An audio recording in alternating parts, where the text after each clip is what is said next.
नमस्कार सर्वांना।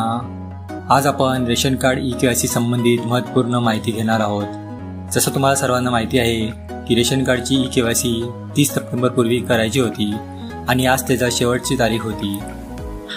तर आता केंद्र सरकारने याला मुदतवाढ दिली आहे।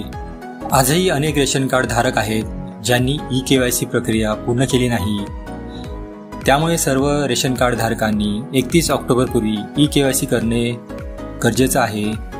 31 ऑक्टोबरपर्यंत ई-के-वाय-सी प्रक्रिया पूर्ण न करणाऱ्यांना रेशन मिळणे बंद होईल।